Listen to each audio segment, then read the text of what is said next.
runaka urugo rwaramunaniye, runaka umugabo yaramutaye kubera kubo ni umunyaikigoryi ntazi kubaka byaramucanze. Nshuti yanjye, iyo ducira abandi imanza ntawe urageraho umwanzi atarasa imyambi.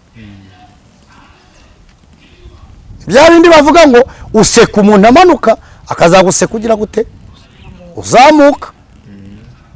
Icyo tubereyeho nk'abakristo ni ukuzuzanya no kubona uwagize intege nkeya tukamufata amaboko tukamusengera. Ibye byasenyutse Imana yabyubaka.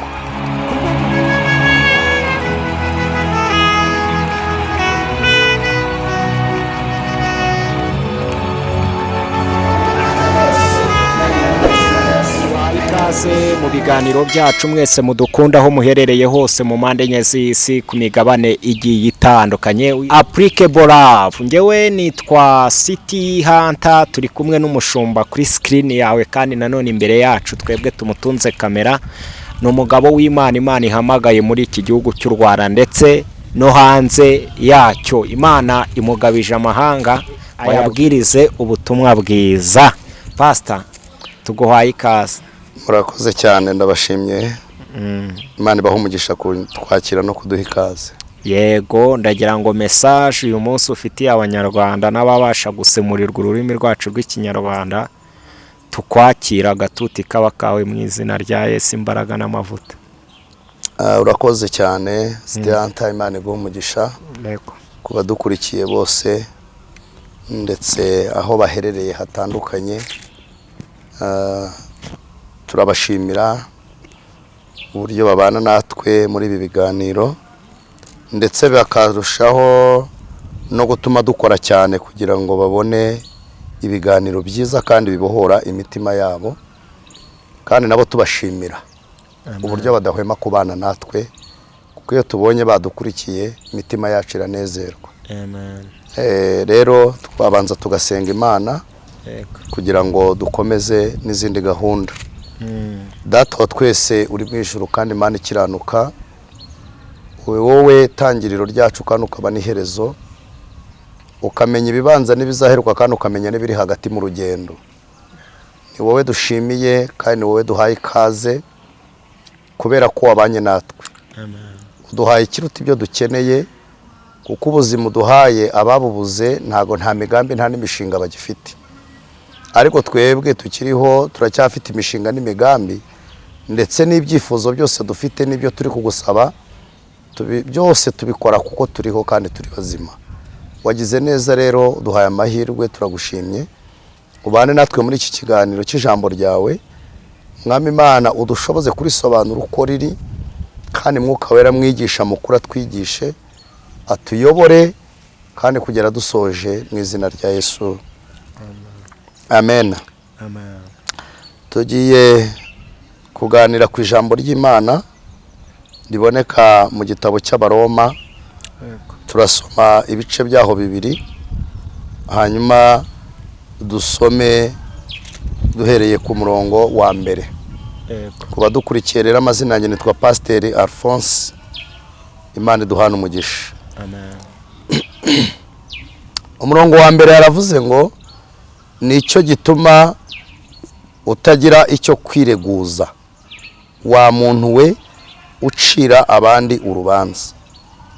Ubwo ucira abandi urubanza uba witsindishirije, kuko wowe ucira urubanza ukora bimwe n'ibyo akora.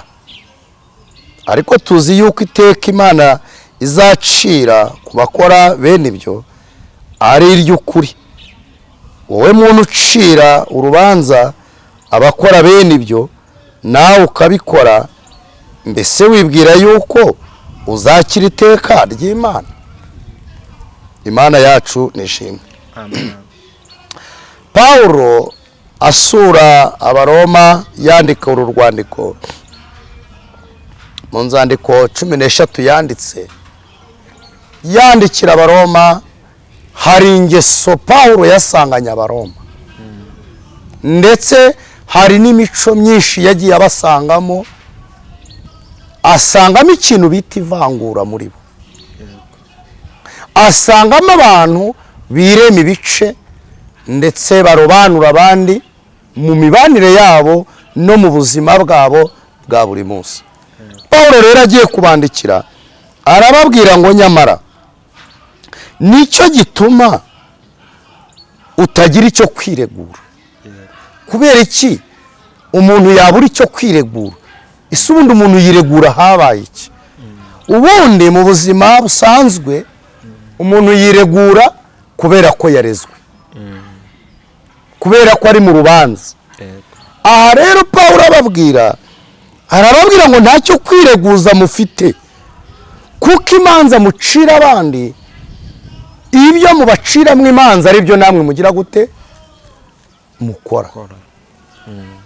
Imana yacu ishimwe. Amen. Uyu munsi abakristo aho kugira ngo twuzuzanye, ahubwo turabo gucirana imanza. Kandi gucirana imanza ijambo ry'Imana ritubwira ko atari ibyacu. Kubera ko ushobora kukubona ukoze icyaha ariko nyamara uri bwihanire ntago ndi buhabone. Yesu yigeze acira abigishwa b'umugani arababwira ngo umuntu abasha gutokora ijisho rya mugenzi we atarabasha gutokora umugogoro uri mu jisho ryiwe. Bene data, muri iyi minsi abantu aho kugira ngo babe mu mwanya wo kubana n'Imana neza ndetse no gucunga izamu ryabo mu mibanire yabo n'Imana, ahubwo barimo baracunga amazamu y'abandi, barimo baracirana imanza. Ababiri barahura, batatu bagahura, aho kuganira amagambo y'Imana abasha guhembura imitima yabo no kuzuzanya no guhugurana mu by'uru rugendo, ugasanga abantu barimo baracirana imanza. Runaka muzi ibyo asigaye akora, uzi ibyo runaka musanzemo, ese niba ubimusanzemo Imana imukweretse kugira ngo ubibone ubikoreho iki? Buriya iyo tubonye abakora ibyaha ntawe dukwiye guciraho iteka, kuko na Yesu ubwe yaravuze ngo sinazanywe mu isi no guciraho abantu iteka. Niba tucira umuntu urubanza kubera ko umubonye asambana, nyamara nawe usambana, uri umucamanza we? Aha rero Pawulo abibwira Abaroma arababwira ati umuntu runaka urugo rwaramunaniye, runaka umugabo yaramutaye kubera kubo ni ikigoryi ntazi kubaka, byaramucanze. Nshuti yanjye, iyo ducira abandi imanza ntawe urageraho umwanzi atarasa imyambi. Bya bindi bavuga ngo useka umuntu amanuka akazaguseka ugira gute uzamuka. Icyo tubereyeho nk'abakristo ni ukuzuzanya no kubona uwagize intege nkeya tukamufata amaboko tukamusengera. Ibyo byasenyutse Imana yabyubaka kubwo guhuza umutima tudacirana imanza. Ngo kuko wowe umucira urubanza ukora bimwe n'ibyo akora. Tekereza kubucira imanza abandi ko bagira amagambo, nyamara wowe ufite aruta ayabucira imanza. Nyamara Pawulo yavuze ngo ubu bamaze kwitsindishiriza wowe, kuko niba ureba abantu ukavuga ko ari abanyamagambo, nyamara nawe ufite amagambo aruta yabo uba wamaze kwitsindishiriza. Nyamara udutsindishiriza arahari, umenya ibyo tubamo, umenya kamere zacu, akamenya ibyo tukora bya buri munsi. Ufite ijisho rireba riterekwa ridahishwa niho umenya ibyo tubamo bya buri munsi. Imana yacu ishimwe. Hanyuma Pawulo akomeza avuga ku murongo wa 2, ariko tuzi yuko iteka Imana izacira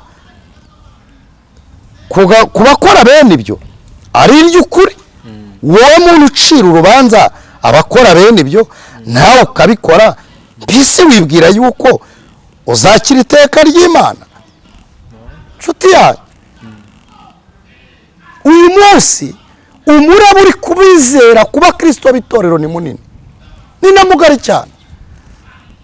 Bamwe bashenye, abandi abana babananiye, abandi ahuye n'undi agasanga atongana n'undi, burya ntabwo turagera aho umwanzi ataturasa, ariko ugasanga Claudine ndamwihaye, runaka ndamwihaye, runaka ndamwihaye, ngo dore yaraguye. Oya, ntawe dukwiye guciraho urubanza, kuko umunsi wa mbere ahura n'Imana ntawe aruhari, umunsi wa mbere akizwa ntawe aruhari. Uramucira imanza ngo yashenye? Buriya umuntu akwiye kuvuga ibyo ahazaza ari uko yagezeyo. Ntawe uzi ibiri imbere, ntawe uzi iby'iminsi guteganyirije. Tika gucira abandi imanza, tika kuvuga abandi ibiri imbere ntabyo uzi. Ubu tuzi ibijyanye n'aya masaha turimo, ariko ibiri imbere ntabyo tuzi. Ibyabaye kuri mwene so nawe byakubaho. Hano Bibiliya iravuga ngo umuntu azasarura icyo yagize ati, icyo yabibye. Yesu wabwira abigishwa be yarababwiye ngo urugero mugereramo abandi nirwo namwe muzagira gute, nirwo namwe muzagererwamo. Nubwo utarabibona uyu munsi, ariko ejo uzabibona. Wigerera abandi mu gatebo k'umubabaro. Uyu munsi dufite abantu bababaye kubera abandi, kandi bababajwe n'abantu batakagombye kubababaza, babacira imanza ndetse bakanabacira imanza z'ibyo batanazi. Ngo bumvise numvise ko runaka yakoze ibi, numvise ko ntabyo azi, nta n'ibyo yahagazeho. Ariko Pawulo atugira inama, uru rwandika aravuga ku murongo wa 4, kandi usuzugura ubutunzi bwo kugira neza kwayo, nubwo imbabazi zayo, nubwo kwihangana kwayo, ntuzi yuko kugira neza kw'Imana ariko kutuherereza kwihana? Ntabwo Imana ijya iduciraho iteka. Kugira neza kw'Imana niko kutuzana kukatureshya kugira ngo tubashe kwihana. Twihana kubera ineza y'Imana. Mu maso y'abantu umuntu akora icyaha bakamutera imijugujugu. Ninde muntu wahagarara akavuga ngo sinzigera nkora icyaha? Arahari? Ninde muntu wavuga ngo nge nta kosa nakora? Ntawe. Twese ubuntu bw'Imana nibwo buturehereza kugira ngo tugire gute, twihane, kubera ko hari imbabazi z'Imana. Imana ishimwe. Murongo wa 6 aravuze ngo kuko Imana izitura umuntu wese ibikwiriye ibyo yakoze. Ibyo nkora n'ibyo nawe ukora, abantu batazi, abantu batamenya ibyubamo, n'ibyo bamenya n'ibikeya. Imana niyo izi amabanga yawe, ariko nyamara ku iherezo rya byose Imana izitura umuntu wese ibihwanye n'ibyo yakoze. Niba waragize uruhare runini rwo gusebya abandi, Imana ifite inyiturano izaguha, uziturwa. Niba ufite uruhare runini rwo gusenya ingo z'abandi, ufite uruhare mu ngo zisenyuka.